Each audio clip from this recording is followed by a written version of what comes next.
रिद्धि सिद्धि देने वाले बजरंगबली आप सबकी सुरक्षा भी करे, आपके जीवन को सुख और समृद्धि की ओर अग्रसर कर सकें, इसकी मैं आप सबको अपनी शुभकामनाएं देता हूं। बहनों और भाइयों, पहले चरण का चुनाव संपन्न हो चुका है। देश के अंदर 102 लोकसभा सीटों पर चुनाव संपन्न हुए हैं और उत्तर प्रदेश के भी 8 लोकसभा सीटों पर चुनाव अब तक संपन्न हो चुके हैं। दूसरे चरण के मतदान की तैयारी चल रही है और 26 अप्रैल को दूसरे चरण में मतदान होना है। बहनों और भाइयों, पहले चरण के मतदान के बाद देश के अंदर जो रुझान देखने को मिला है, जनता जनार्दन का आशीर्वाद भारतीय जनता पार्टी और सहयोगी दलों को प्रचंड बहुमत के साथ प्राप्त होने जा रहा है। और इसीलिए मैं आपका आह्वान करने जा रहा हूं कि देश की जो आवाज है वह आवाज है फिर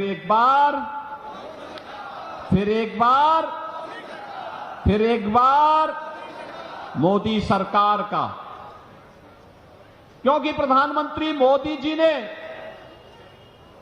देश के अंदर 10 वर्ष में देश की तस्वीर और तकदीर को बदलने का काम किया है। देश के अंदर सुरक्षा का बेहतर माहौल दिया है। देश के अंदर विकास के बड़े बड़े कार्य किए हैं। गरीब कल्याणकारी योजनाओं की एक लंबी श्रृंखला दी है। बहनों और भाइयों, याद करिए 2014 के पहले देश के अंदर आतंकी वारदात होती थी, बम विस्फोट होते थे और सुरक्षा का वातावरण था, लोग भयभीत रहते थे।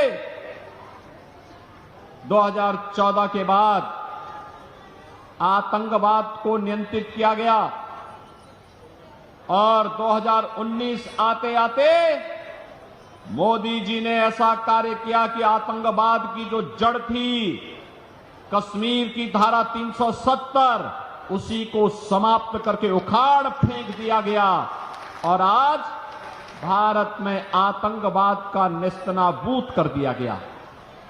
बहनों और भाइयों, अब तो कहीं पे जोर से पटाखे का धमाका होता है तो पाकिस्तान सफाई देता है कि नहीं नहीं हमारा हाथ नहीं है, क्योंकि पाकिस्तान को डर है अगर गलती से भी भारत के अंदर आतंकी घटना को अंजाम दिया और किसी निर्दोष नागरिक की जान गई तो लेने के देने पड़ जाएंगे।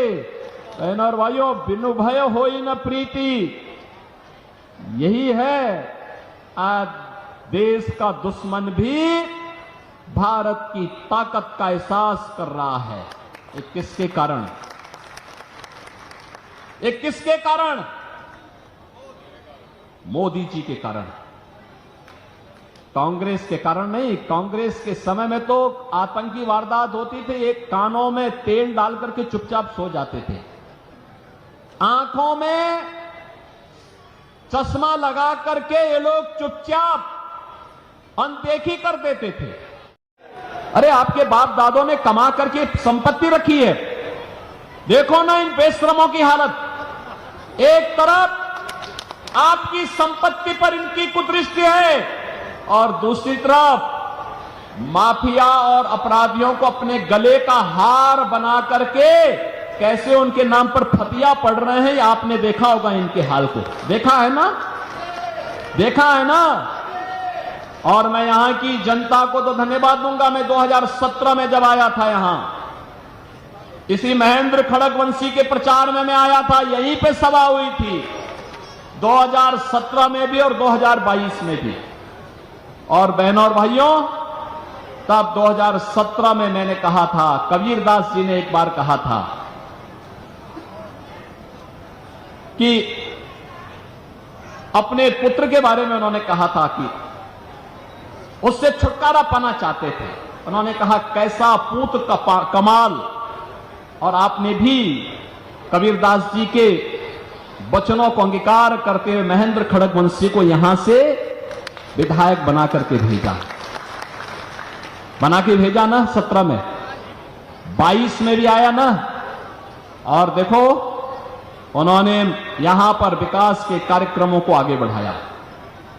विकास के कार्यक्रम आश्रम पद्धति का विद्यालय हो, चीनी मिल के विस्तारीकरण का हो, और भी यहां के अन्य कार्यक्रमों को, विकास के कार्यक्रमों को लेकर के चल करके जो सपना कभी स्वर्गीय बाबू कल्याण सिंह जी का था, उस सपने को साकार करने के लिए महेंद्र खड़गवंशी चौधरी कंवर सिंह तंवर के साथ मिलकर के लगातार प्रयास करते रहे। किस हद तक कार्य हुए हैं आज ये अभिनंदनीय है। देख सकते हैं विकास आज बोल रहा है, ये सभी मोदी जी के कारण।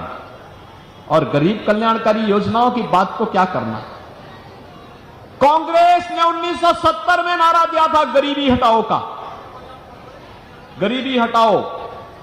बहनों और भाइयों, गरीबी तो नहीं हटी। हां, एक परिवार को देश के संसाधनों को लूटने की पूरी छूट मिल गई थी, पूरी छूट मिल गई थी। चाहे वह परिवार दिल्ली में रहा हो, चाहे वह परिवार सफाई का रहा हो, ये लूटते थे, अराजकता फैलाते थे। और डॉक्टर मनमोहन सिंह जी ने तो जब प्रधानमंत्री थे उस समय उन्होंने क्या कहा था, उन्होंने कहा था कि देश के संसाधनों पर पहला अधिकार मुसलमानों का है, तो हमारा दलित कहां जाएगा, पिछड़ा कहां जाएगा, एक खड़गवंशी कहां जाएगा, पाल कहां जाएगा, सैनी कहां जाएगा, गरीब कहां जाएगा, किसान कहां जाएगा, माताएं और बहनें कहां जाएंगी, नौजवान कहां जाएंगे। देश के अंदर कांग्रेस जाति के नाम पर, क्षेत्र के नाम पर, भाषा के नाम पर बांटती रही। गरीब भूखों मरता रहा, किसान आत्महत्या करता रहा, नौजवान पलायन करता रहा। और एक कांग्रेसी और उनके सहयोगी दलों को आज जो इंडी गठबंधन के रूप में आपके पास आए हैं, बहनों और भाइयों, ये देश के साथ गद्दारी किए हैं और फिर गद्दारी करने के लिए अपने झूठे घोषणा पत्र के साथ आपके पास आए हैं।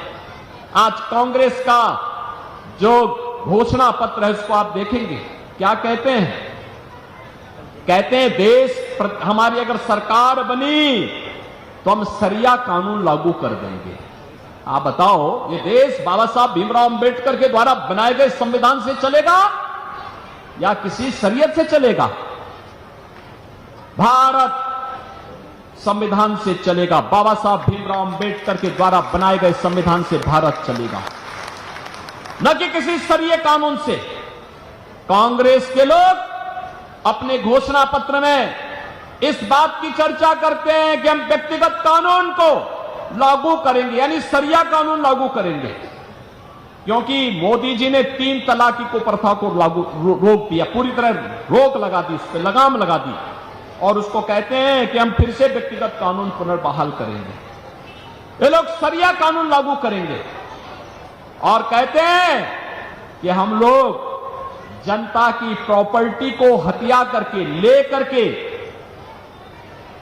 उसके माध्यम से फिर उसका बंदर बांट करेंगे। बात को आगे बढ़ाता था और समाजवादी पार्टी तो उससे भी 2 कदम आगे बढ़ गई।